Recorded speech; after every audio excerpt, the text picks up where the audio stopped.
ஆண்டவரும் உலக இரட்சகருமாய் இருக்கிற இயேசு கிறிஸ்துவின் இனிய நாமத்தினாலே யாவரையும் வாழ்த்தி வரவேற்கிறேன். தேங்க்யூல்லா. சங்கீத புத்தகம் 4ஆம் அதிகாரம் 6ஆம் வசனத்தை நாம் வாசிக்கலாம். எங்களுக்கு நன்மை காண்பிப்பவன் யார் என்று சொல்லுகிறவர்கள் அநேகர். கர்த்தாவே, உம்முடைய முகத்தின் ஒளியை எங்கள் மேல் பிரகாசிக்க பண்ணும். அல்லேலூயா, அல்லேலூயா, அல்லேலூயா. தேங்க்யூ. இன்னொரு வசனத்தை நம்ம வாசிக்கலாம். சங்கீத புத்தகம் 51:19. அப்பொழுது தகன பலியும் சர்வாங்க தகன பலியும் ஆகிய நீதியின் பலிகளில் பிரியப்படுவீர். அப்பொழுது உமது பீடத்தின் மேல் காளைகளை பலியிடுவார்கள். தேங்க்யூ. அல்லேலூயா. நீதியின் பலிகளில் தேவன் பிரியப்படுகிறார். அல்லேலூயா. நீதியின் பலிகளில் தேவன் பிரியப்படுகிறார். நம் ஸ்தோத்திர பலி, சர்வாங்க தகன பலி, சமாதான பலி அப்படின்னு பார்த்துட்டே வரும். இன்றைக்கு நம்ம பார்க்க போகிறோம் நீதியின் பலி. இன்னொரு வசனம் கூட நம்ம வாசித்தா இன்னும் தெளிவாக இருக்கும். 4:5 வாசிங்களேன். நீதியின் பலிகளை செலுத்தி, நீதியின் பலிகளை செலுத்தி கர்த்தர் மேல் நம்பிக்கையாயிருங்கள். அல்லேலூயா. இன்னும் தெளிவாக இருக்கு பாருங்க. நீதியின் பலிகளை செலுத்தி கர்த்தர் மேல் நம்பிக்கையாயிருங்கள். சங்கீதம் 51:19 சொல்கிறது, நீதியின் பலிகளே அவர் பிரியமாய் இருக்கிறார். அல்லேலூயா. இப்போ நீதியின் பலி நம்ம செலுத்தணும். நீதியின் பலியை எப்படி நம்ம பலிப்பிடத்தில் செலுத்த முடியும்னா, நம்முடைய அவயங்களை ஜீவ பலியாக ஒப்பு கொடுத்தால் மாத்திரம்தான் நம்முடைய அவயங்களிலிருந்து என்ன உண்டாகும்? நீதி உண்டாகும். அப்போ நீதியின் பலிகளை நாம் செலுத்தணும். அந்த நீதியின் பலிகளின் மேல் தேவன் பிரியமாக இருக்கிறார். நீதியின் பலிகளை நம்ம செலுத்தணும்னா ரோமர் 12ஆம் அதிகாரம் 1 வசனத்தில் எழுதப்பட்டு இருக்கிறபடி நம்முடைய சரீரத்தை ஜீவ பலியாய் ஒப்பு கொடுக்க வேண்டும் என்று உங்களுக்கு புத்தி சொல்கிறேன் அப்படின்னு பவுல் சொல்லுவார். நம்முடைய சரீரத்தை பலிப்பிடத்தில் ஜீவ பலியாக நீங்கள் ஒப்பு கொடுக்காம நீதியின் பலியை தேவனுக்கு என்ன பண்ண முடியாது? செலுத்த முடியாது. ஏன் அப்படின்னு சொன்னால், நம்முடைய அவயங்களை ஏற்கனவே ஜென்ம சுவாபம் என்கிறதான ஒரு சுவாபம் இருக்குது. நம்ம சரீரத்தில் இருக்குது.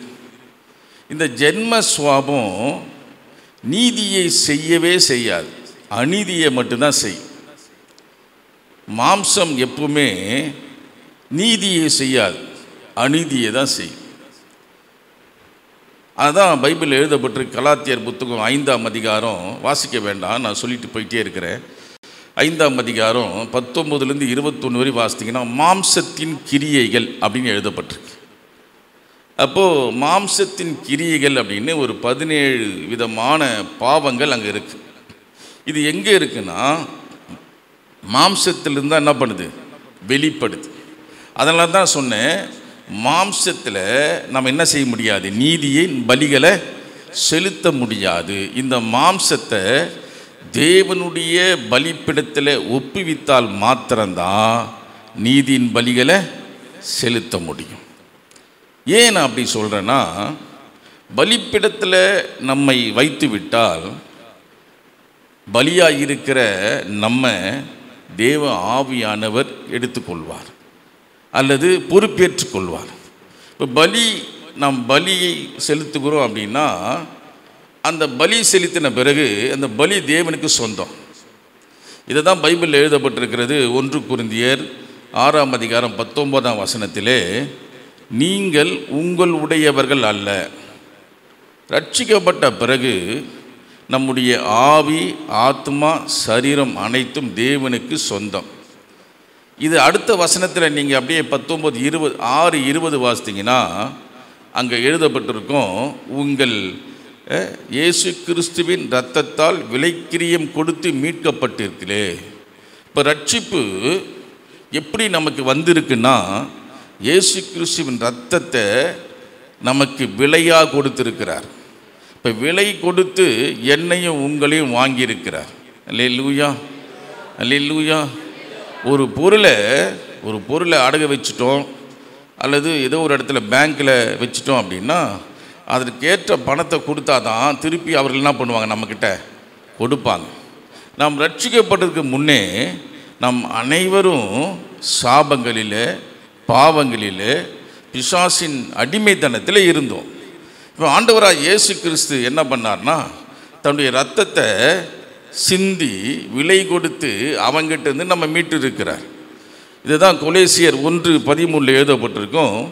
இருளின் அதிகாரத்திலிருந்து உங்களை விடுதலை ஆக்கி தமது அன்பின் குமாரனின் ராஜ்யத்திலே உங்களை பிதாவாகிய தேவன் சேர்த்திருக்கிறார் அப்படின்னு எழுதப்பட்டிருக்கோம்.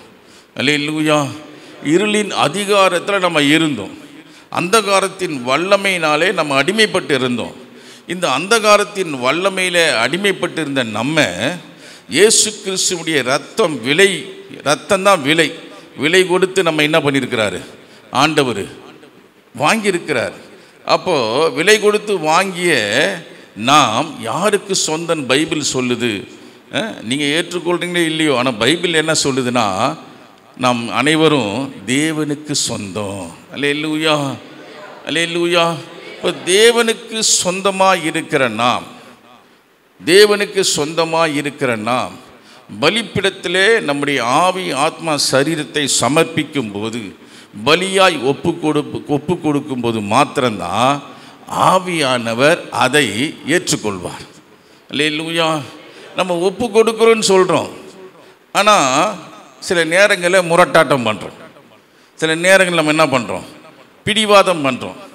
ஏன் அப்படின்னு சொன்னால், நான் ஏற்கனவே சொன்னேன், நமக்குள்ளே ஏற்கனவே ஒரு ஜென்ம சுவாபம் இருக்கும். பழைய மனுஷனுடைய சுவாபம். அந்த ஜென்ம சுவாபம் சில நேரங்களில் ஆவின் சுவாபத்திற்கு எதிராக இருக்கும். கலாத்தியர் 5:17 படி அங்கே எழுதப்பட்டிருக்கிறது, மாம்சத்திற்கும் ஆவிக்கும் ஒன்றுக்கொன்று விரோதமாக இருக்கிறது. அது ஆவியை என்ன பண்ணுது, மாம்சம் இச்சிக்குது, மாம்சத்தை ஆவி இச்சிக்குதுன்னு எழுதப்பட்டிருக்கிறது. அப்போது ஆவியானவருடைய கரத்திலே நம்ம பொறுப்பேற்று ஒப்பு கொடுத்துட்டோம்னா நம்ம என்ன பண்ணிடணும், அமைதியாக இருந்துடணும். அல்லேலூயா. என்ன பண்ணணும், அமைதியாக இருக்கணும். இந்த ஜென்ம சுவாபம் எபேசியர் 2:3 எழுதப்பட்டிருக்கு, மாம்சமும் மனசும் விரும்பினவைகளை செய்யும். நம்ம மாம்சம் என்ன செய்யும், ஜென்ம சுவாபம் என்ன செய்யும், மாம்சமும் மனசும் விரும்பினவைகளை செய்யும். ஆனால் பிலிப்பியர் 2:13 எழுதப்பட்டிருக்கு, ஆவியானவர் தேவ சித்தத்தை தேவ விருப்பத்தை நமக்குள்ள என்ன பண்ணுவாரா, செயல்படுத்துவார். அப்போது பலிப்பிடத்தில் அவருக்கு முழுமையாக நம்ம ஒப்பு கொடுத்துட்டோம். நான் சொன்னேன், ரோமர் 12:1 படி ஒப்பு கொடுத்துட்டோம் அப்படின்னா ஆவியானவர் பொறுப்பேற்றுக் கொள்வார். இப்போ ஆவியானவர் பொறுப்பேற்று கொண்டுட்டா அவர் செயல்பட ஆரம்பித்து விடுவார். அவர் செயல்படும் போது பைபிள் எழுதப்பட்டிருக்கு, நினைக்கிறேன் எபேசியர் 5:9 ஆவியின் கனி நீதியும் சமாதானமும் அப்படின்னு எழுதப்பட்டிருக்கு. இப்போ ஆவியின் கனியை செயல்படுத்துகிற யாரு? பரிசுத்த ஆவியானவர். இப்போ பரிசுத்த ஆவியானவர் நீங்கள் அவருக்கு முழுமையாக பலியாக ஒப்பு கொடுத்துட்டீங்கன்னா அவர் செயல்படுத்துவார். எதை செயல்படுத்துவார், நமக்குள்ள ஆவின் கனிகளை என்ன பண்ணுவார், செயல்படுத்துவார். நம்ம ஜெபிக்கிறோம், வேதத்தை வாசிக்கிறோம், பாடல்களை பாடி தேவனை ஆராதிக்கிறோம். நம்முடைய வாழ்க்கையில் கட்டுப்பாடு இல்லைன்னா நம்முடைய வாழ்க்கையில் எந்த நீதியின் பலிகளையும் நாம் வெளிப்படுத்தவே முடியாது. கட்டுப்பாடு, இந்த கட்டுப்பாடை பைபிள் எப்படி சொல்லுதுன்னா, அது ஒரு ஆவியின் கனியாக சொல்லுது. ஆவியின் 9 கனியில் கடைசி கனி இச்சை அடக்கம். அதை ஆங்கில வேதாகமத்தில் நீங்கள் வாசித்தீங்கன்னா செல்ஃப் கண்ட்ரோல் இருக்கும், தன்னடக்கம். இந்த தன்னடக்கம் தான் கட்டுப்பாடு. நீங்கள் ஜெபம் பண்ணலாம், வேதத்தை வாசிக்கலாம், நீங்கள் ஆராதிக்கலாம், காணிக்கை கொடுக்கலாம், பக்தி முயற்சி எல்லாம் செய்யலாம். ஆனால் கட்டுப்பாடு உங்கள் வாழ்க்கையில் இல்லை அப்படின்னா நீங்கள் நீதியின் பலிகள் உங்கள் வாழ்க்கையில் என்ன பண்ண முடியாது, வெளிப்படுத்தவே முடியாது. அநேகர் நீங்கள் சரீர பிரகாரமாக நான் சொல்கிறேன், இந்த உடற்பயிற்சி செய்கிறாங்க இல்லையா? எதற்கு உடற்பயிற்சி செய்கிறாங்க? சரீரத்தை கட்டுக்கோப்பாக வைக்கணும். சரீரத்தை எப்படி வைக்கணும்? கட்டுக்கோப்பாக வைக்கணும். நம்முடைய அங்க அவயங்களை என்ன பண்ணணும்? கட்டுக்கோப்பாக வைக்கணும் அப்படின்னு உடற்பயிற்சி ஓடுறாங்க, குதிக்கிறாங்க, நடக்கிறாங்க, ஜிம்முக்கு போகிறாங்க. இப்போ இதெல்லாம் செய்துட்டு இவங்க வாயை அடக்கலைன்னா எல்லா முயற்சியும் எல்லாம் பயிற்சியும் வேஸ்ட். நீங்கள் உடற்பயிற்சி செய்கிறவங்க எதை அடக்கணும்? வாயை கட்டுப்படுத்தணும். அங்கே நல்லா 1 மணி நேரம் 2 மணி நேரம் நல்லா உடற்பயிற்சி செஞ்சுட்டு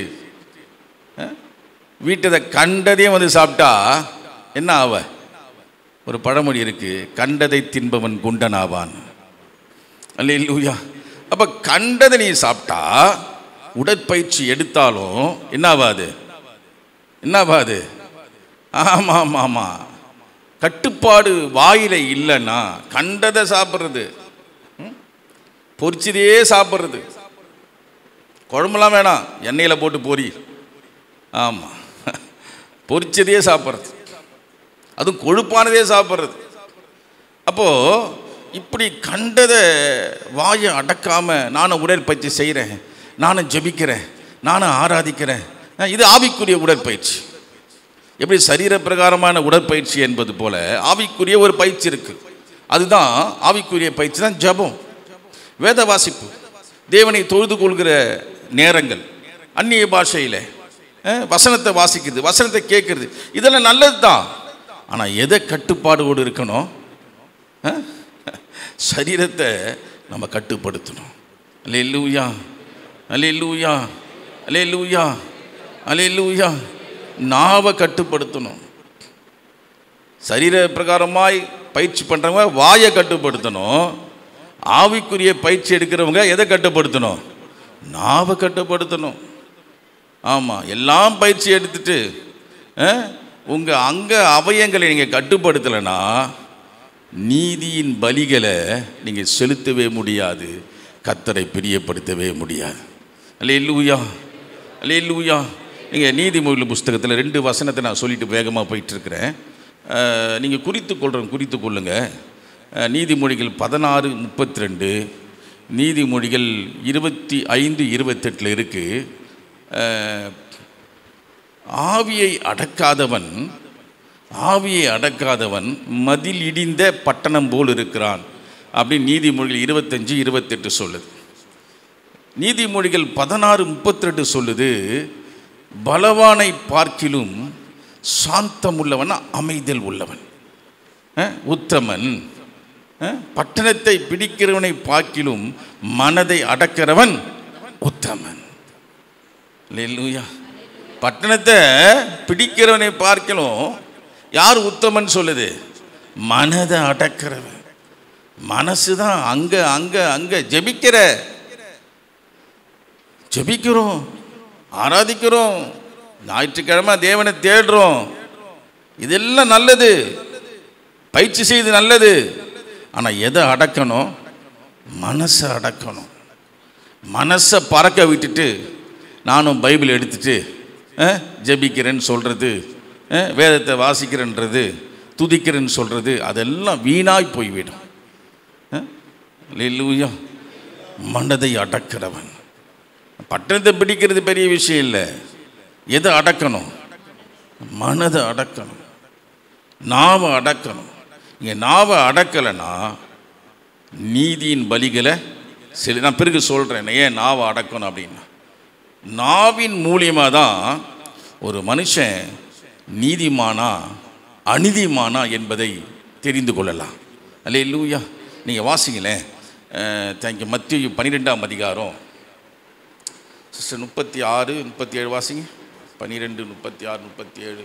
மனுஷர் பேசும் வீணான வார்த்தைகள் யாவையும் குறித்து நியாய தீர்ப்பு நாளிலே கணக்கு ஒப்புவிக்க வேண்டும் உங்களுக்கு சொல்லுகிறேன். ஏனெனில் வார்த்தைகளினாலே நீதிமான் என்று தீர்க்கப்படுவாய். சொன்னேன் இல்லையா, நம்முடைய சொல்லினாலே வார்த்தையினாலே நீதிமான் என்று தீர்க்கப்படுவாய், அல்லது உன் வார்த்தைகளினாலே குற்றவாளி என்று தீர்க்கப்படுவாய்.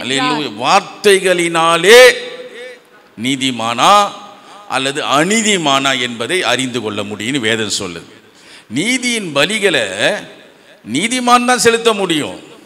இந்த நீதிமான் என்பதற்கு முதல் அடையாளம் எங்கிருந்து வருதுன்னா நம்முடைய சொல். அதுதான் நான் சொன்னேன், நாவை அடக்க வேண்டும். ஜெபம் பண்ணுறோம், வேதத்தை வாசிக்கிறோம், உபவாசம் இருக்கிறோம், அதெல்லாம் செய்கிறோம், அதெல்லாம் நல்லது தான். ஆனால் இதெல்லாம் செஞ்சுட்டு நம்ம நாவை அடக்கலைன்னா இதெல்லாம் நம்ம எடுத்த பயிற்சிகள் நேரங்கள் எல்லாம் வீணாக என்ன பண்ணுது, வீணாய் போய்விடும். இப்போ நீதி எப்படி விளங்குதுன்னா நம்ம பேசுகிற வார்த்தையினாலே. அல்லேலூயா, அல்லேலூயா. ஆவியில் பேசுகிறோன்னு சொல்கிறோம், அந்நிய பாஷை உரைக்கிறோன்னு சொல்கிறோம், அதே நாவில் கெட்ட வார்த்தை வருது. கடுமையான சொற்கள் வருது, குறை சொல்கிற வார்த்தைகள் வருது. இது சரியில்லை, இவர் சரியில்லை, அவர் சரியில்லை. யார் தான் சரி சொல்லுங்க? யார் தான் சரி? நீ சரியில்லை, நான் சரியில்லை, நீ சரியில்லை. நான் ஆண்டவர் சொல்வார், யார் தான்பா சரி? அல்லேலூயா. யார் தான் சரி? அப்ப எல்லாரும் குறை உள்ளவர்கள் தான், எல்லாரும் குறை உள்ளவர்கள் தான். அப்போ மற்றவர்களை நீங்கள் குற்றப்படுத்தி குறை சொல்லி இப்படி பேசிட்டே இருந்தா உங்க அபிஷேகம் வீணா போயிடும். உங்க ஜெப ஆவி வீணா போயிடும். தேவனுடைய மகிமை கொஞ்சம் கொஞ்சமா உங்களுக்குள்ள தங்காது. அது நீங்கள் தேவ சமூகத்தில் காத்திருந்து அபிஷேகத்தையும் அவருடைய மகிமையும் அவருடைய பிரசன்னத்தையும் பெற்றுக்கொள்கிற நீங்கள் உங்கள் நாவை அடக்கலைன்னா அது உங்கள் வாழ்க்கையில் வேறு எல்லை வழியாக போயிட்டே இருக்கும், வேறு எல்லை வழியாக போயிட்டுருக்கு. அதான் தெளிவாக சொல்லுது, உன் நாவின் வார்த்தையினாலே நீ நீதிமானா. இப்போ நீதியின் பலிகளை செலுத்துறவங்க எதை பலிப்படுத்தல வைக்கணும் அப்படின்னா நம்முடைய நாவை பலிப்படுத்தல வைக்கணும்.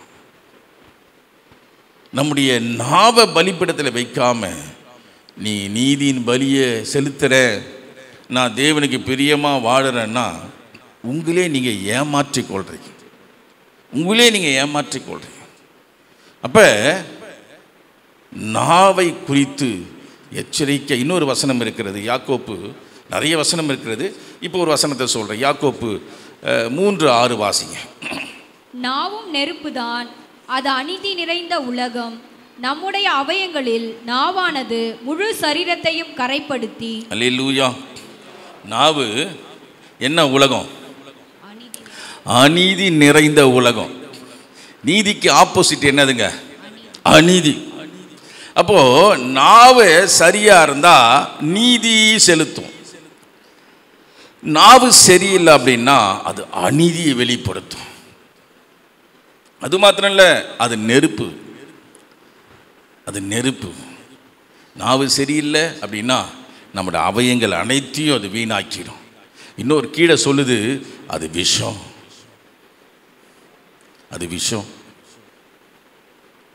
அப்போ நாவை குறித்து நம்ம எச்சரிக்கையாக இருக்கணும். ஏன்? நீதியின் பலிகளை செலுத்தி அவரை பிரியப்படுத்தி அவர் ஆசீர்வதிப்பார். அப்படிதான் எழுதப்பட்டிருக்கு வாக்குத்தத்த வசனத்தில். சர்வாங்க தகன பலியும் சமாதான பலியும் அவருக்கு செலுத்தி அவர் வந்து உங்களை என்ன பண்ணுவார்? ஆசீர்வதிப்பார். அல்லேலூயா, அல்லேலூயா. அப்போ நீதியின் பலிகளை நீங்கள் செலுத்தணும்னா உங்கள் அவயமாக இருக்கிற உங்கள் நாவு, உங்கள் வாய் பலிப்பிடத்தில் என்ன பண்ணும்? சமர்ப்பிக்கப்படணும். நீங்கள் சங்கீதம் 141:3 எழுதப்பட்டிருக்கு. சங்கீதக்காரன் இப்படி சொல்லுவார், என் நாவையும் என் வாயையும் காத்துக்கொள்ளும். வாசிங்க. கர்த்தாவே என் வாய்க்கு காவல் வையும். என்ன வைக்கணும்? நம்ம எதற்கு காவல் வைக்கிறோம்? எதற்கு காவல் வைக்கிறோம்? பணம் வச்சா அந்த பீரோருக்கு பல பூட்டு போடுறோம். நகையை வச்சா என்ன பண்ணுறோம்? 2-3 முறை பூட்டு சாவியை பூட்டி சரியாகலாம் பார்க்குறோம். வீட்டில் விசேஷமான எதனா ஒன்று இருந்துச்சுன்னா கதவை திறந்து போட்டு வருமா? பூட்டை போட்டு 10 முறை என்ன பண்ணுறோம்? பூட்டை இழுத்து பார்க்குறோம். ஆனால் இங்கே சங்கீதக்காரன் சொல்கிறாரு, எதற்கு காவல் வைக்கணுமா? எதற்கு பூட்டு போடணுமா? வாய்க்கு காவல் வையும், என் உதடுகளின் வாசலை காத்துக்கொள்ளும். ஆண்டவரே, என் உதடுகளின் வாசலை என்ன பண்ணுங்க? காத்துக்கொள்ளும். ஏன்? உம்முடைய ஆசீர்வாதத்தை அது இழக்க பண்ணிடுது. தேவன் நமக்கு கொடுக்கிற ஆசீர்வாதங்களை இந்த நாவு அநீதியான உலகமாக இருக்கிறதுனால, இது நெருப்பாக இருக்கிறதுனால, இது விஷமாக இருக்கிறதுனால, ஏதோ ஒன்றை பேசி பேசி பேசி பேசி தேவனிடத்திலிருந்து பெற்றுக்கொள்ள வேண்டியவைகளை தடை பண்ணி விடுகிறது. என்ன பண்ணி விடுகிறது? தடை பண்ணி விடுகிறது. ஆமாங்க. நாவை நீங்கள் அப்போஸ்தலர் புஸ்தகத்தில் பெந்தேகோஸ்தே நாட்களில் ஆண்டவர் இறங்கின போது எதை தொட்டார் முதல்லன்னு பார்த்தீங்கன்னா நாவை தான் தொட்டார். நாவை தான் தொட்டார். ஏன்னா அவருக்கு தெரியும், இதை தொட்டாதான் என்ன ஆகும்? சரீரம் முழுவதையும் என்ன பண்ண முடியும்? நம்ம நடத்த முடியும், ஆளுகை செய்ய முடியும், ஆளுகை செய்ய முடியும். ஆமாம், இதை சரி பண்ணிட்டா மற்ற அவயங்களை என்ன பண்ணிடலாம்? சரி பண்ணிடலாம். நம்ம பேசுகிறோம், பேச வேணான்னு சொல்லலை.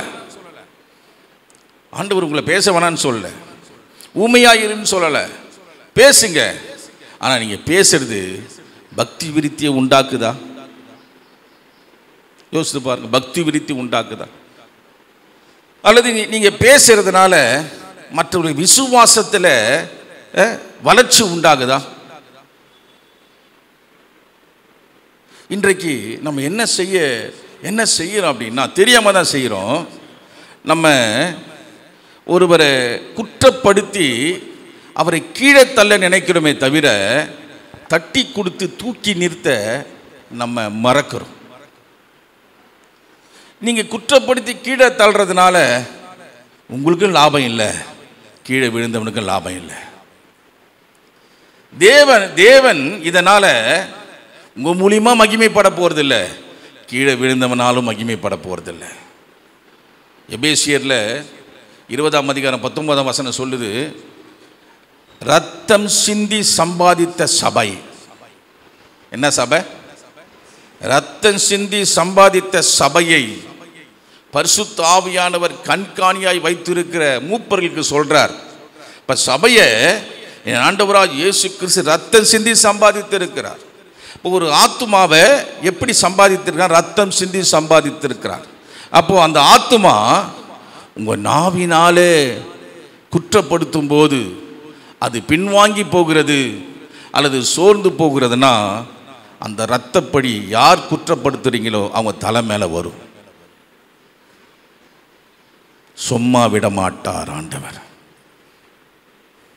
நீங்கள் தப்பித்து கொள்ள முடியாது, நியாயம் தீர்ப்பார். ஏன்? நீங்கள் குற்றப்படுத்தினால ஒரு ஆத்மா என்ன ஆகுது? சேதமாகுது. அப்படி சேதமாகிறதுனால அந்த ஆத்துமாவுக்காக விலை கொடுத்தவர் ரத்தம் சிந்தி சம்பாதித்திருக்கிறார். ஏதோ நீங்கள் போக்குற போரில் அடிச்சுட்டு போயிட முடியாது, எல்லாவற்றையும் ஆண்டவர் குறித்து வைத்திருப்பார். தகுந்த நேரத்தில் உங்களுடைய வாழ்க்கையில் உங்களையோ உங்கள் சந்ததிகளையோ நியாயம் தீர்ப்பார். நான் சொல்ல, நீங்கள் வேதாகமத்தில் என்னாகம புஸ்தகம் 14ஆம் அதிகாரத்தில் ஆண்டவர் சொல்லுவார், இஸ்ரவேல் ஜனங்கள் இதுவரை 10 முறை என்னை கோபப்படுத்தினார்கள்.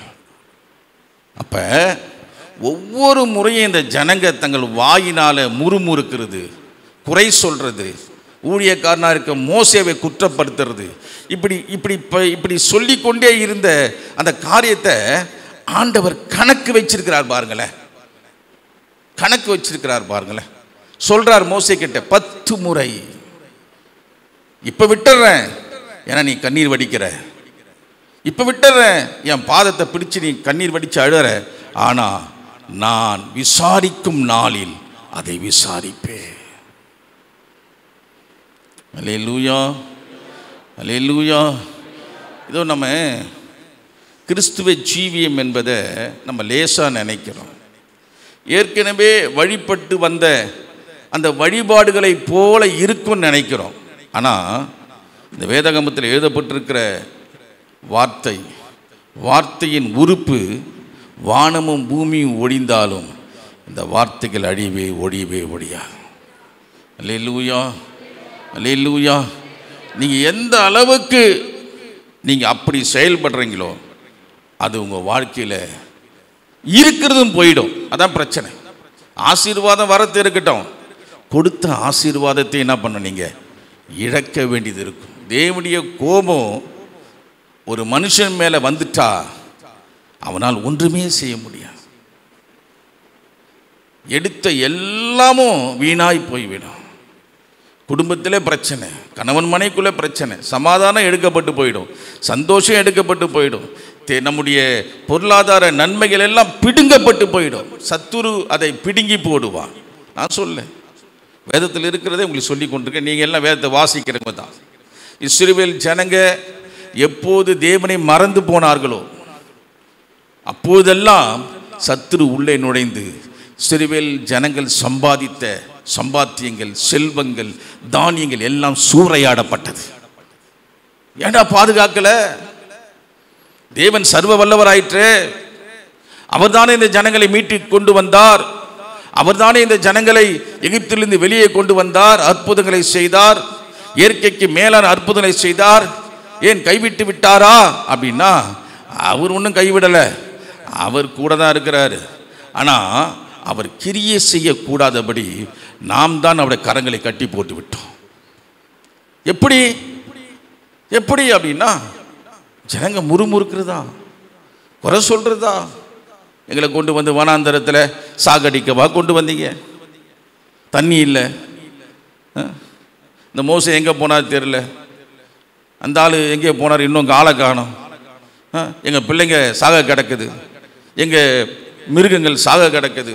இதையே சொல்லி சொல்லி சொல்லி சொல்லி சொல்லி சொல்லி 10 முறை கோபப்படுத்தினார்கள். நான் விசாரிக்கும் நாளிலே என்ன பண்ணுவேன்?